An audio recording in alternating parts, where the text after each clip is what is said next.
वो दिन था क्वारंटीन का, एक वीडियो बनाने वाली वाइफ का। अब वीडियो खोल ही लिए तो बटन दबा दो सब्सक्राइब का। Please don't mind just a joke apart. So hello guys, this is your boy Yash. आज की वीडियो में बात करने वाला हूँ how can we slow down the newly corona virus, the alternative method for this.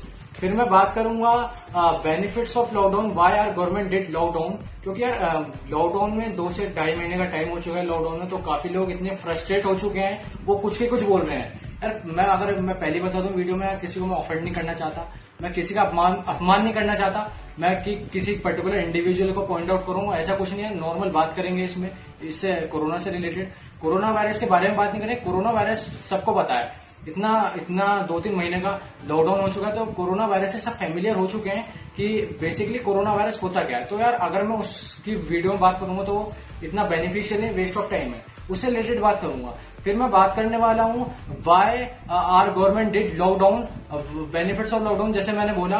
फिर मैं बात करूंगा why to afraid of corona virus, corona virus से डरने की जरूरत है, या मैं तो कहता हूँ डरने की कोई जरूरत नहीं है। अब आप ये सोच रहे होंगे कि मैं ऐसा क्यों बोल रहा हूँ, आपको आगे वीडियो में पता चल जाएगा। फिर मैं बात करूंगा जो मैंने ऑल्टरनेटिव मेथड, मैंने जैसे बिगिनिंग में बोला, जो ऑल्टरनेटिव मेथड है, आपने हर्ड इम्यूनिटी के बारे में सुना होगा। हर्ड इम्यूनिटी के काफी डेप्थ में बात करेंगे हम इस वीडियो में। बेसिकली इम्यूनिटी क्या होती है, फिर हर्ड इम्यूनिटी क्या होती है। फिर मैं बात करूंगा fashionable history of social distancing. क्या पास्ट में कोई ऐसा वायरस थे जिसने हमें सोशल डिस्टेंसिंग सिखा दी, या ये कोरोना वायरस हमारी लाइफ में पहली बार हुआ है जो हम सोशल डिस्टेंसिंग जैसे हम फॉलो कर रहे हैं। यार अगर मेरे एज ग्रुप की बात करें, जो 18 से 19 ईयर का जो भी है, तो वो इतना जो है यार, जो अब लाइफ में पहली बार फेस कर रहे होंगे। आप अपने ग्रैंड पेरेंट्स से पूछिएगा, पहले काफी सारे वायरसेस थे, काफी सारे बैक्टीरियल इन्फेक्शन थे, जो ये चीजें जिनके थ्रू हम ये आज सोशल डिस्टेंसिंग फॉलो कर रहे हैं।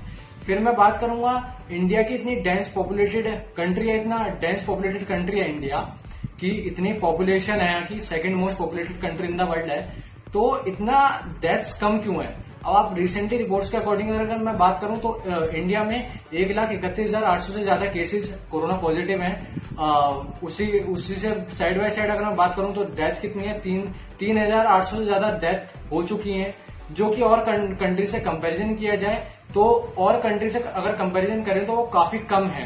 तो इंडिया बहुत अच्छी स्टेट में है। अब जैसे यार लॉकडाउन खत्म होने वाला है, 4 से 5 दिन में लॉकडाउन 4 खत्म हो जाएगा, तो हमें नहीं पता कि इंडियन गवर्नमेंट इसे फर्दर एक्सटेंड करेगी लॉकडाउन को, या हर्ड इम्यूनिटी का, जैसे मैंने बोला हर्ड इम्यूनिटी का कॉन्सेप्ट को फॉलो करेगी। तो ये गवर्नमेंट पे डिपेंड करता है कि हर्ड इम्यूनिटी का कॉन्सेप्ट को फॉलो करिए। अब लॉकडाउन 4 जब आया था तो काफी सारे rules and regulation particular state के हिसाब से अपनी स्टेट गवर्नमेंट ने पर्टिकुलर रूल्स एंड रेगुलेशन निकाले थे अपने अपने पर्टिकुलर एरिया के लिए। गवर्नमेंट ने रीजन को डिवाइड कर दिया था, green zone, red zone, orange zone वगैरह में। तो मैं इससे रिलेटेड सारी बात करूंगा। फिर मैं बात करने वाला हूं यार कि अब जैसे यार लॉकडाउन हुआ तो लोग इतने फ्रस्ट्रेट हो गए हैं कि अब वो ये कह रहे हैं, क्रिटिसाइज कर रहे हैं गवर्नमेंट को कि इतने सारे केसेस हो चुके हैं, इंडिया का बहुत बुरी कंडीशन है। यार ऐसा नहीं है कि कंडीशन बुरी है, हम मीडिया, इनफैक्ट हम आर्टिकल्स देख रहे हैं तो हम उसमें देख रहे हैं कि केसेस बहुत सारे बढ़ चुके हैं। हाँ यार ये तो बट ऑब्वियस है कि इसमें कोई डाउट नहीं है कि केसेस बढ़ चुके हैं कोरोना के, पर हम इसके पीछे जो असली वजह है वो नहीं देख रहे हैं। हम जो असली वजह है इसके पीछे वो है टेस्टिंग। हम की टेस्टिंग डे बाय डे कितनी कर रहे हैं, हम उससे रिलेटेड सारी बात करूंगा मैं इस वीडियो में। तो यार बने रहिए इस वीडियो में मेरे साथ। हम किसी भी सिचुएशन को, किसी भी प्रॉब्लम को पूरी तरह से नहीं देखते हैं, हम उसके छोटे से फ्रेगमेंट को पकड़ते हैं और अपने कंक्लूजन ड्रॉ कर लेते हैं। अगर मैं बात करूं, पहला केस जो इंडिया में आया 30 जनवरी को आया था। 30 जनवरी में यार जो वुहान यूनिवर्सिटी से फीमेल स्टूडेंट थी, वो चाइना से लौटी थी केरला में, उसमें सिम्टम्स दिखाई दिए थे कोरोना वायरस के। फिर सेकंड केसेस जो आया वो आए, बाकी जो केसेस आए वो आए फर्स्ट वीक ऑफ फेब में। फिर बाकी होल मंथ कोई भी केस नहीं आया फेब में। और जो फिर उसके बाद जो केसेस आए 21 मार्च को आए, जो कि केसेस हो चुके थे बढ़कर 319 केसेस हो चुके थे। तो लोगों को देखकर लगा कि कितने केसेस एकदम बढ़ चुके हैं। जैसे मैंने बिगिनिंग में बताया कि लोगों को एकदम से मतलब देखा उन्होंने कि इतने सारे केसेस हो चुके हैं इंडिया में। तो ये एक पूरी पिक्चर नहीं है कि ये सारी पिक्चर है जो आप मीडिया में देख रहे हैं। जो भी आप न्यूज चैनल में देख रहे हैं या जो भी आप न्यूज़पेपर में देख रहे हैं, ये पूरी इमेज नहीं दिखा रहे, कोई भी पूरी पिक्चर नहीं दिखा रहे हैं। तो इसके पीछे क्या रीजन है? जब अगर बात करें तो पहले जब 40,000 केसेस हो गए थे इंडिया में, निकाल लिए गए थे, तो उसमें जो टेस्टिंग, टोटल टेस्टिंग हो गई थी, वो टोटल सैंपल टेस्ट हो गए थे 10 लाख। तो एवरेज कितनी हुई? 4%। फिर जो नेक्स्ट 10 लाख टेस्टिंग हुई, उसमें केसेस की संख्या बढ़कर वो पहुंच गई 80,000। तो वही आपका 4% एवरेज चल रहा है। फिर यार मैं बात करूं, धीरे धीरे वो 1 लाख क्रॉस कर गए पेशेंट्स जो है। फिर मैं बात करूंगा, पहले जो टेस्टिंग हो रही थी वो बहुत कम हो रही थी। अब जो टेस्टिंग है, जब 1 लाख पार हो चुके थे पेशेंट्स, तो अब टेस्टिंग हो रही थी 1 लाख पर डे के हिसाब से। हर दिन 1 लाख से ज्यादा टेस्टिंग सैंपल टेस्ट हो रहे थे। अगर मैं बात करूं 23, अगर रिसेंटली बात करूं 23 ऑफ मई तक, मॉर्निंग तक तो 25,12,800 से ज्यादा सैंपल टेस्ट हो चुके हैं इंडिया में। तो अगर एक्चुअली मैं बताने क्या चाह रहा हूं, अगर मैं बात करूं कि अगर केसेस, अगर टेस्ट बढ़ा दिए जाए तो केसेस अपना बढ़ जाएंगे, अगर टेस्ट कम कर दिए जाए तो आपको लगेगा टेस्ट मतलब पेशेंट जो है कम निकल रहे हैं। तो ये जो इसका पूरा मोटिव है मेरे वीडियो बनाने का, तो ये है कि हम टेस्ट जो है, टेस्ट बढ़ गए हैं। ऑनलाइन एवरेज जो पर डे टेस्ट हो रहे थे वो अब बढ़कर 1 लाख पर डे हो चुके हैं। तो अगर हम टेस्ट बढ़ाते रहेंगे तो केसेस भी बढ़ते रहेंगे। अगर हम टेस्ट कम करते रहेंगे तो लोगों को लगेगा पेशेंट्स कम निकल रहे हैं। अब बात करता हूँ, how can we slow down the newly corona virus, the alternative method for this. मैंने जैसे स्टार्टिंग में बताया कि ऑल्टरनेटिव मेथड क्या हो सकता है। अभी यार जैसे लॉकडाउन हो रखा है, तो अब लॉकडाउन में लोगों को हम घर में कब तक बैठा देंगे। अब वो अलग बात है कि वैक्सीन को आने में टाइम लगेगा, बट वो अलग बात है कि काफी कंट्रीज ने इसका ट्रायल भी शुरू कर दिया है ह्यूमन बींग्स पर। बट एक रूरल एरिया की बात करूं तो वैक्सीन आने में काफी टाइम लग जाएगा, 1 से 1.5 साल लग जाएगा। तो हम 1 से 1.5 साल तक लॉकडाउन थोड़ी एक्सटेंड करते रहेंगे। इंसान इतना फ्रस्ट्रेट हो चुका है घर में बैठकर, तो हम लॉकडाउन कब तक, लॉकडाउन तो एक फाइनल सोल्यूशन नहीं है ना। तो अगर जैसे यूके गवर्नमेंट ने करा कि कॉन्सेप्ट है यार हर्ड इम्यूनिटी के बारे में, उसके बारे में जानते हैं इस वीडियो में। हर्ड इम्यूनिटी क्या होती है यार, पहले समझते हैं इम्यूनिटी क्या होती है। इम्यूनिटी होती है यार, इम्यूनिटी कैसे समझते हैं, आपने काफी सुना होगा अपने नेबर्स वगैरह या रिलेटिव्स वगैरह से सुना होगा कि जिसकी इम्यूनिटी, आपने काफी सारे डॉक्टर्स के आर्टिकल्स भी पढ़े होंगे, आपने देखा होगा, आपको ये भी पता है कि जिसकी इम्यूनिटी स्ट्रांग है, इम्यूनिटी पावर स्ट्रांग है, तो उसको इन्फेक्शन जल्दी नहीं होता। कोई भी पर्टिकुलर बीमारी या कोई भी पर्टिकुलर इन्फेक्शन उसे जल्दी नहीं होता। उसमें इतनी लड़ने की क्षमता होती है, रोग प्रतिरोधक क्षमता होती है, जो उस पर्टिकुलर बैक्टीरियल इन्फेक्शन से लड़ लेती है। जैसे आप फॉर एग्जांपल यार एक सिंपलेस्ट वे में बात करूं तो आप लैपटॉप यूज करते होंगे, लैपटॉप में यार हम एक एंटीवायरस डालते हैं या अपने पीसी में एक एंटीवायरस डालते हैं, जो वो एंटीवायरस हमें वायरस से बचाता है, हमारे पर्टिकुलर लैपटॉप को या पीसी को, कि हम उसमें एंटीवायरस डाल देंगे या जो भी पेन ड्राइव से वायरस आ रहा है, इंटरनेट के थ्रू वायरस आ रहा है, तो उसको प्रोटेक्ट करता है वो एंटीवायरस। तो यार गॉड ने हमें भी एक एंटीवायरस दिया जिसका नाम दिया यार इम्यूनिटी, कि किसी की इम्यूनिटी पावर बढ़िया है, स्ट्रांग है, तो उसको जल्दी से इन्फेक्शन नहीं होता। अगर हो भी जाता है तो वो जल्दी ठीक हो जाता है। तो ये बात हुई इम्यूनिटी की। अब बात करते हैं हर्ड इम्यूनिटी क्या होती है। हर्ड इम्यूनिटी यार होती है जब बहुत सारे लोग, एक बहुत सारी कम्युनिटी, बड़ी कम्युनिटी, काफी सारे लोग एक पर्टिकुलर वायरस से इन्फेक्ट हो जाते हैं, तो उनमें एक एंटीबॉडीज डेवलप हो जाती हैं जो उस पर्टिकुलर इन्फेक्शन से लड़ती हैं। Just to give an idea, काफी लोग, आप इंडिया की बात करें तो यार 6 लाख से ज्यादा ऑन एन एवरेज मौतें होती हैं अलग अलग इन्फेक्शन से, अलग अलग बैक्टीरियल इन्फेक्शन से।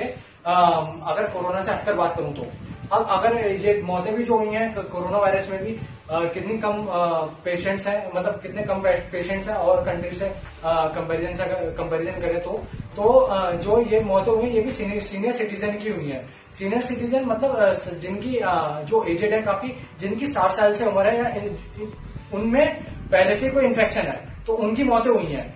अब यार इंडिया की जो है 90% से ज्यादा जो पॉपुलेशन है, 90% से ज्यादा वो यार यंग है, मतलब उनमें नया ब्लड है, मतलब काफी उनकी इम्यूनिटी पावर ज्यादा है।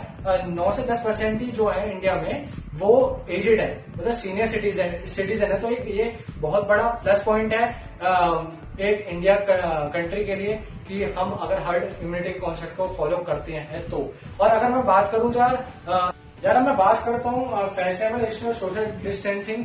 आज जो दुनिया भर में फैशन फॉलो हो रहा है, क्वारंटीन और सोशल डिस्टेंसिंग का जो फैशन फॉलो हो रहा है, जैसे मैंने वीडियो के बिगिनिंग में बताया, क्या ये हमारे लिए नई चीजें हैं? हम लोगों के लिए नई चीजें, क्योंकि हमने लाइफ में कभी ऐसा पेंडेमिक ऐसा हमारी नहीं देखी है। आप अपने ग्रैंड पेरेंट्स से पूछ सकते हैं, 1918 में एक स्पेनिश फ्लू आया था।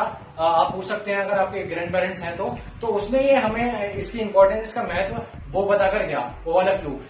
फर्स्ट वर्ल्ड वॉर के दौरान 10 लाख से ज्यादा जाने गई थी उस टाइम। फर्स्ट वर्ल्ड वॉर में सैनिक भी इसके प्रकोप में आए थे। फिर इसने इस स्पेनिश फ्लू में 10 करोड़ से ज्यादा लोगों की जान गई थी। फिर इसने 1968 में हांगकांग में दस्तक दी। वहां उस दौरान अमेरिका में भी 1 लाख से ज्यादा मौतें हो चुकी थी। और मौत में यार सबसे ज्यादा जो लोग थे वो सीनियर सिटीजन थे। सीनियर सिटीजन मैंने जैसे बताया कि 60 साल से ऊपर के जो लोग हैं वो थे उसमें भी। तो यार अब ये कभी कभार आ जाता है, बट ये इतना जानलेवा नहीं है। तो यार मैं बात करता हूँ why to be afraid of corona virus. यार आपने स्टार्टिंग में बिगनिंग में बिल्कुल वीडियो के सुना होगा कि मैं कह रहा था कोरोना वायरस से डरने की जरूरत नहीं है। यार अब आप ये सोच रहे होंगे क्या अटपटा बोल रहा है, क्या हमें कोरोना पेशेंट से जाके गले मिल लेना चाहिए? तो मेरा ये मतलब नहीं है कि कोरोना पेशेंट से जाकर गले मिल लो। तो मेरी बात ये है कि अगर आप कंपैरिजन करें स्पेनिश फ्लू से आज के टाइम में, 100 साल पहले अगर कंपैरिजन करें तो 100 साल पहले इतनी फैसिलिटीज नहीं थी, इतनी मेडिकल फैसिलिटीज नहीं थी हमारे पास, ना इतनी एंटीबायोटिक्स थी, ना इतनी एंटीवायरल्स थी, ना इतनी वैक्सीन की फैसिलिटीज नहीं थी। हालांकि कोरोना की वैक्सीन अभी भी नहीं आई है। साइंटिस्ट लगे काफी कंट्रीज ने ट्रायल भी शुरू कर दिया, बट 1.5-2 साल में वो मार्केट तक आ पाएगी। तो यार मेरा कहने का मतलब ये, साइंस के अगर लिहाज से बात करें तो साइंस इतनी एडवांस हो चुकी है as compare to those year कि कोरोना वायरस इतनी बड़ी चुनौती नहीं होना चाहिए हमारे बॉडी। यार मैं बात करता हूँ हमारे government did lockdown and it's benefits. तो यार जैसे कि आपको भी पता है हमारी कंट्री में कोरोना वायरस अभी अपने पीक पर है। तो ऐसे में कुछ लोग ये कहने से बाहर नहीं आ रहे हैं कि लॉकडाउन की क्या जरूरत थी। यार लोग इतना फ्रस्ट्रेट हो चुके हैं लॉकडाउन के अंदर घर में रहकर, तो ये कह जाने की यार लॉकडाउन की क्या जरूरत थी। ऐसे में उन्हें हमारे स्वास्थ्य मंत्रालय और गृह मंत्रालय उन्होंने उनको काफी करारा जवाब दिया, बहुत सटीक जवाब दिया। उन्होंने ये कहा कि अगर लॉकडाउन नहीं होता तो आज की डेट में अमेरिका से ज्यादा केसेस होते हमारे इंडिया में, जो कि 14 से 17 लाख तक केसेस हो सकते थे हमारे इंडिया में, और मौतें भी अमेरिका से ज्यादा हो सकती थी, 35 से 75 हजार तक मौतें भी हो सकती थी। तो यार ये लॉकडाउन का काफी मेन पॉइंट है लॉकडाउन करने का, वरना यार ये पेशेंट जो है कंट्रोल नहीं हो पाते। अब मैं बात करूं बेनिफिट्स ऑफ लॉकडाउन क्या हुआ यार बेनिफिट जो हुआ यार लॉकडाउन से प्रिवेंशन और क्योर की यार उनको बेहतरीन मौका मिला लॉकडाउन में अपने आप को रिप्रेजेंट करने का, उनको बेहतरीन मौका मिला तैयारी करने का। इसका नतीजा यह है कि आज की डेट में हम पर डे 1 लाख से ज्यादा सैंपल टेस्ट कर पा रहे हैं, और हमने क्वारंटीन और आइसोलेशन वार्ड भी काफी ज्यादा तैयार कर भी लिए हैं। तो यार मैं बात करूं लॉकडाउन फर्स्टली अगर बात करूं तो मैं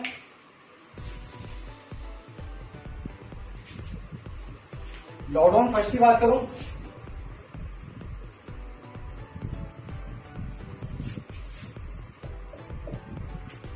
तो हमारा जो रिकवरी रेट था, मैं रिकवरी रेट की बात कर रहा हूं, 7.61 रिकवरी रेट था। वहीं मैं यार लॉकडाउन 2 की बात करूं, यही रेट 11.242% तक गया। फिर यार ये मैं लॉकडाउन 3 की बात करूं तो यही रिकवरी रेट 26.59 तक गया। देखो कितना इंक्रीमेंट हो रहा है। वही यार मैं बात करूं लॉकडाउन 4 की तो यही रेट 39.62% तक गया। तो यार ये लॉकडाउन का बहुत मेन बेनिफिट्स था कि हम आज की डेट में रिकवरी रेट देख लो आप कितनी जल्दी इंक्रीज हुआ। लॉकडाउन 4 तक 39.62, कहा ये 7.6 था। यार मैं बात करता हूँ इंडिया के डेथ रेट की कि हमारे और कंट्रीज से कंपैरिजन करें तो हमारे डेथ रेट इतना कम क्यों है। यार उसके 2 रीजन है। पहला रीजन मैं बताऊं यार, हमारी जो 90% पॉपुलेशन है वो 60 साल से कम की है। यार इसके पीछे हमारी इम्यूनिटी है वो वैसे भी स्ट्रांग है, वेस्टर्न वर्ल्ड से दूसरा रीजन ये हो सकता है, वो इसलिए स्ट्रांग है क्योंकि यार यहाँ वायरस चलता रहता है, कोई भी बैक्टीरियल इन्फेक्शन चलता रहता है इंडिया में। तो यार हमारी बॉडी ऑलरेडी इम्यून है उन बैक्टीरियल इन्फेक्शन के।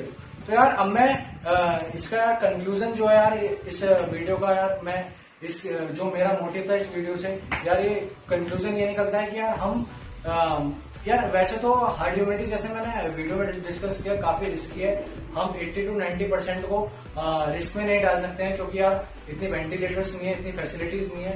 तो यार इसका एक ही तरीका बचता है यार, थोड़ा यार वैक्सीन का वेट करना पड़ेगा।